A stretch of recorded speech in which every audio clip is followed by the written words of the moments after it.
definitely gaining. And he is putting on the pass. Let's take a time on it.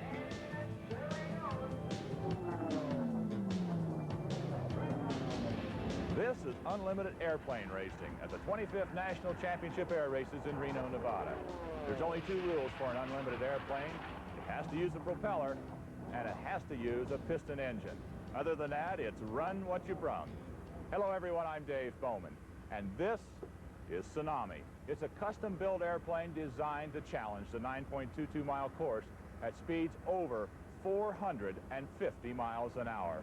The pilot, Steve Hinton, is a two-time Reno Air Race winner. And the owner, John Sandberg, is a man with a dream and the subject of this week's Hidden Heroes.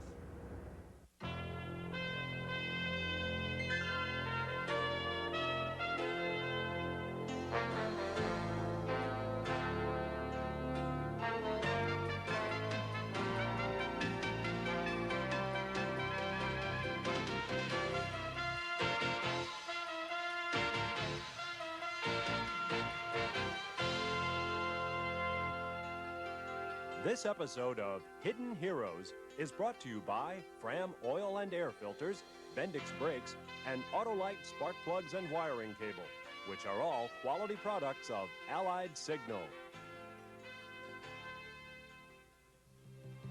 The glitter of Reno is 25 miles to the west. This is where they come every year to race for the gold, many in planes that once fought wars. They're called warbirds, and if you squint, you can nearly see the old bullet holes. Some still have gun turrets intact, reminders of a meaner race they ran once upon a time.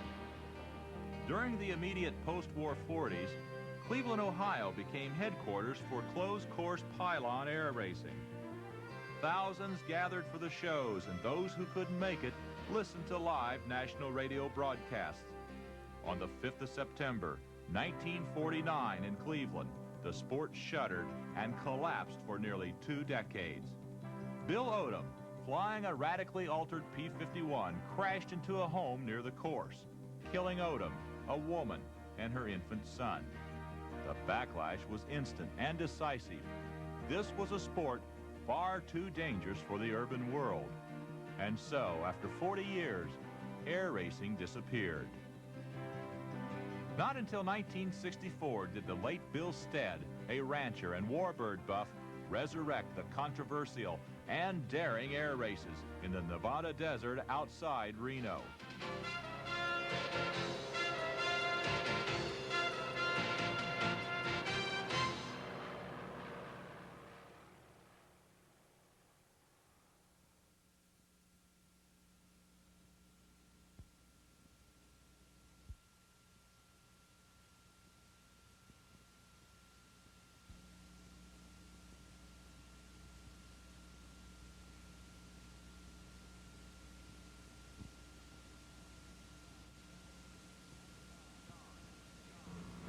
John, alias Captain Jack Sandberg, and competitive speed are blood relatives. He owns a machine shop in Minneapolis, manufacturing drive spindles for the computer industry, and another company that overhauls aircraft engines. That's Jack Sandberg's work, but his life is racing airplanes. His daughter, Janet, manages both businesses, which gives her father the time to pursue his dream. Airplanes probably are the most demanding piece of machinery that's built, especially the propeller-driven airplanes. I enjoy the precision that's put into them. I enjoy the performance that's built into them. I enjoy the people that are around them. It's just been my way of life for many years. But through the first 17 years as he and his firm rebuilt warbirds, watching the early years of racing at Reno, and then in 1971 competing himself in old machines, a dream grew brighter. Why rebuild? Why not build your own racing machine? You might say Sandberg and his friends brewed up this part of the story. In 1979, Steve Hinton set a new world speed record at Tonopah, Nevada. And I was up there for the event. Steve's a good friend of mine. And Bruce Bolin, the engineer on this project, and I became talkative, shall you say, at the local bar, discussing what it would take to build a totally new unlimited air racer and record-setting airplane. Bruce Bolin is an engineer with Lockheed who's been coming to the Reno Air Races since their inception in 1964. Who better to be the primary aeronautical engineer on the Tsunami project? In fact, most of the drawings start out on a bar napkin. In fact, we have a friend that has nothing but bar napkins, decoupage on the cocktail table with all these little sketches of really high-tech projects. We didn't want to just go and cut up an existing airplane and keep chopping and hacking and literally sacrifice another airplane. This meant we had to start with a clean sheet of paper and go from there. And so began Tsunami. Tsunami means tidal wave in Japanese. We all thought about it and thought it'd make a good name for the airplane because we were going to sweep up the competition. In taking on a task of such magnitude, there were bound to be problems and setbacks. There were times to this tiny corps of faithfuls that it must have seemed like the tidal wave was going to sweep over them. We found ourselves having to re-educate people,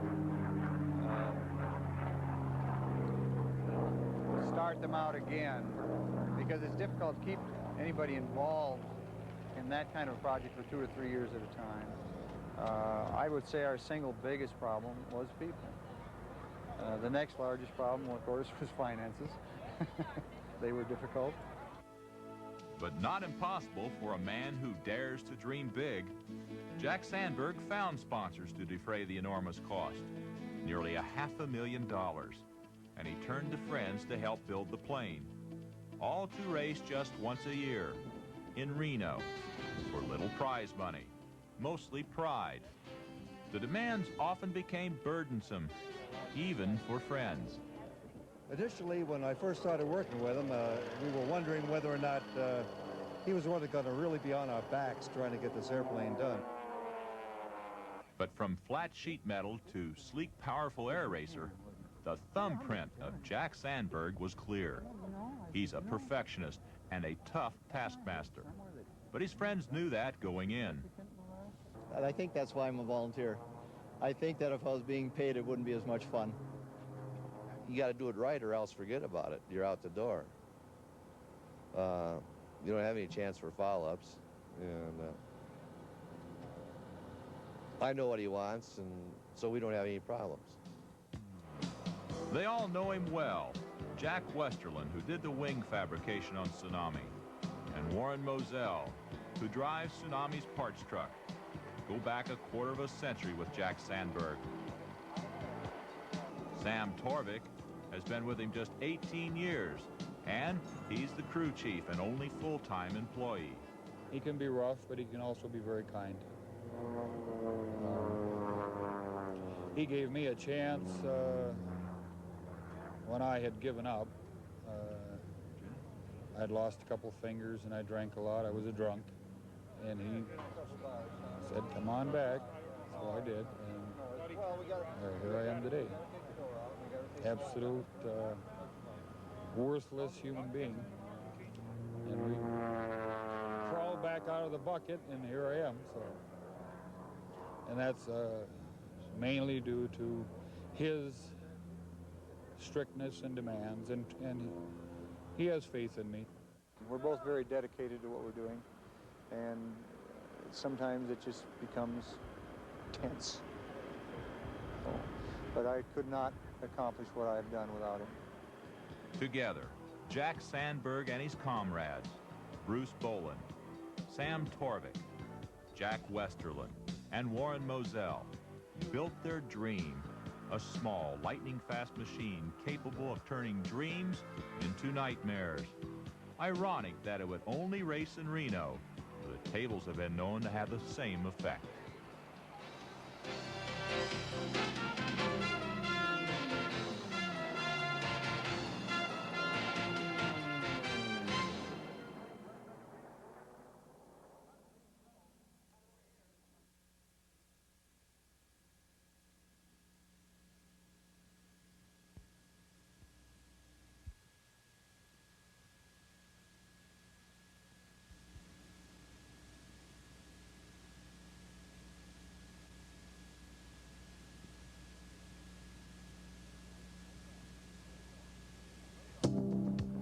It's late August, the 25th time the world of air racing has gathered for its competition in Reno, Nevada.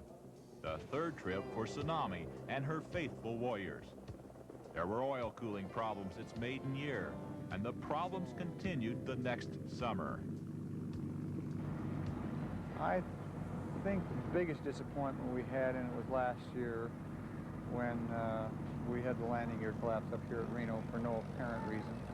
We subsequently found out that there was a misadjustment in the landing gear mechanism, and that created an overstress on the landing gear that showed up on the landing. With the jets from the air show shrieking overhead so close they seemed to ruffle the crew's hair, Jack Sandberg and his men worked feverishly on Tsunami, trying to make all the pieces of the puzzle fit this time. Ron, will you pick up the tools? We got a screw out back here. Is there a reason for it? I don't know. It's been out ever since day one. It broke off in there. We ain't gonna have time. We gotta go. He's hyper at times, but deep down, his bark is a whole lot worse than his bite. He's just, Let's go. you know, you have to get used to him. You know, you have to put aside his temper, and, you know, whenever somebody needs him, no matter who they are, he's there. You know, he's fulfilled a lot of people's dreams in his life, you know, and that's why I think Tsunami is so important to him this time. It's time to fulfill his. And the man in charge of delivering that dream is pilot Steve Hinton. But more than just a man who flies airplanes around in circles, this is a man with the right stuff. Steve is an extremely talented young man. He flies just about anything and everything with ease, I guess is the easiest way to put it. And he's easy to work with. He has some very, very, very good input on what we're doing. I can rely on him for everything as far as the airplane is concerned. Hinton is an old hand at Reno, having won there in 1978 and 1985 in Warbirds. He doesn't leave his love for the air there when the race is finished. Back home in Chino, California, he's the curator of the Planes of Fame Museum. Well, the Planes of Fame is a non-profit educational museum, and it's devoted to display as many flyable examples of aviation history. And our main criteria there at the museum, or I would say the main force airplanes we have, is the World War II airplanes. The experience is invaluable, and the victories help make him a favorite to win again in Tsunami. But this is a race which had also beaten him once, too, in 1979. In the Red Baron, I had an engine fail right at the finish of the race, and as I was turning around to land, the engine quit completely cold on me, and I missed the airport. And through no skill on my own part, I lived through it. I hit the ground, and the thing exploded, and I ended up with some pieces of the airplane that weren't in the fireball, so very fortunate. I spent some time in the hospital and broke some bones and things, but here I am again. Hinton qualified Tsunami second at 471 miles per hour for Saturday's preliminary gold race and for Sunday's gold race, the main event.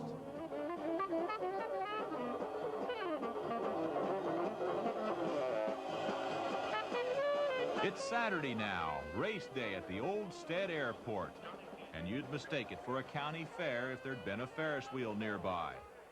But there was no mistaking what these fans had come for. As the crowd gathered and the start of the preliminary race was just minutes away, suddenly the crew of Tsunami discovered a puddle of fluid beneath the left wheel. A small leak in a brake line bred instant panic. But as quickly, it was patched, and they left, each to gather his breath.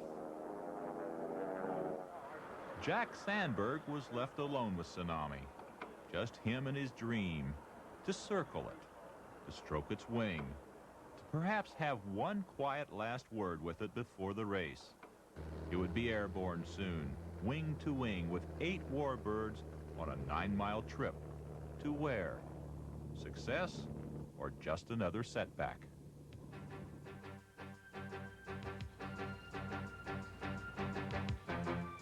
The engine in the airplanes is derived from several engines that were designed and built by Rolls-Royce. There's been a lot of modification done to it, obviously, to pull the kind of horsepower out. These engines start out life as a 1,490 horsepower engine, and we pumped them up to over 3,500 horsepower. Naturally, the life is not that good on them when you do that, but they will do it for a race, 11 minutes.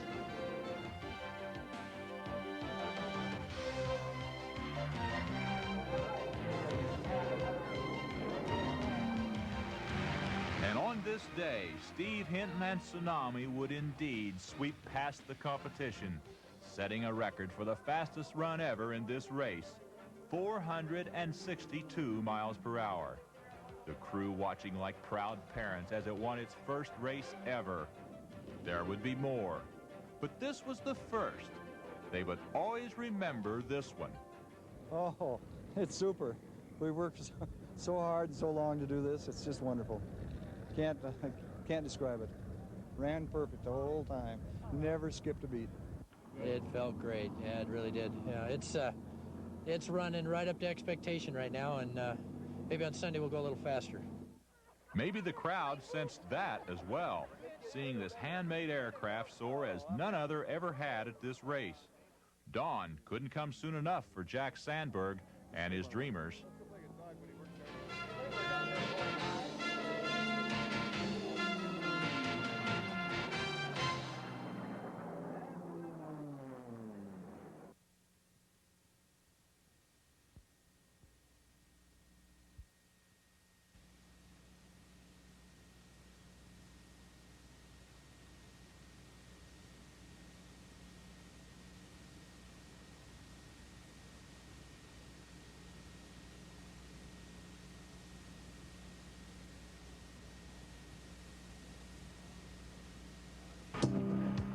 Sunday dawned chilly in the shadow of the mountains near Reno, and a gut full of nerves didn't help warm up things either.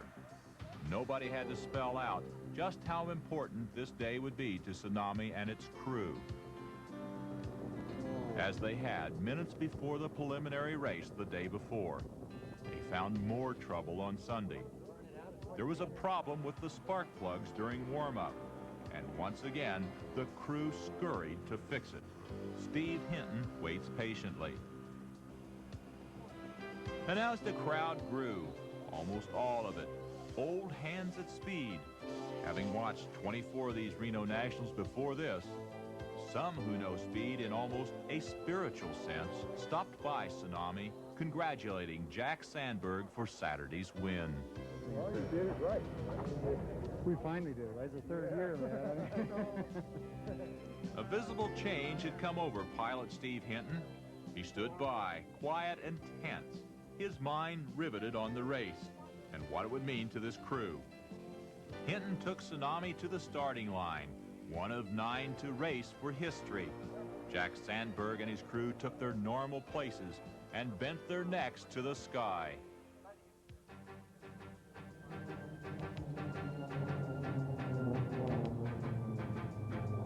You know, I know every part of the airplane, helped build the airplane. And when you become so intimately connected with a piece of machinery that you know each and every piece and what it's doing and what it's being subjected to, you find yourself doing a great deal of in-depth thinking about what's happening inside of it. So you're happy to see it fly, and on the other hand, you're a little concerned about it. What they were able to see was deceiving. Tsunami, just a silver speck on the crystal clear Nevada skyline. What they heard from Hinton over the radio crushed them. Each of them. Okay, what's the temperature? 100 induction. The water regulator was not allowing good flow. Hinton couldn't open it up as much as he wanted. From the ground, they coaxed. Son of a... Okay, back your RPM to 32 and come up on it. Jesus Christ.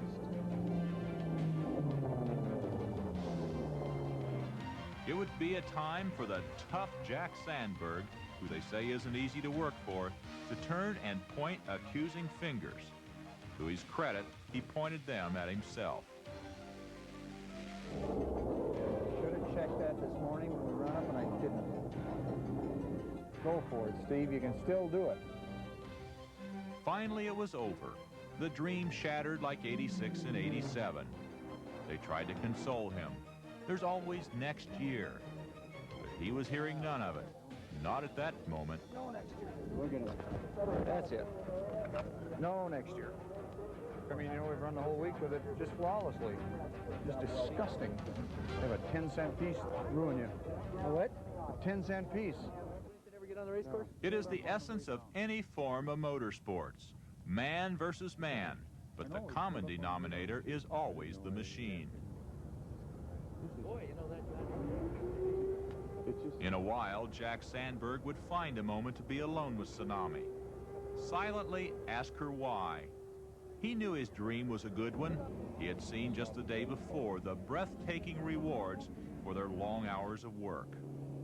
He knew then that he had spoken out of anger a while back, that he and Tsunami would be back again, that there would be a next year, and many more.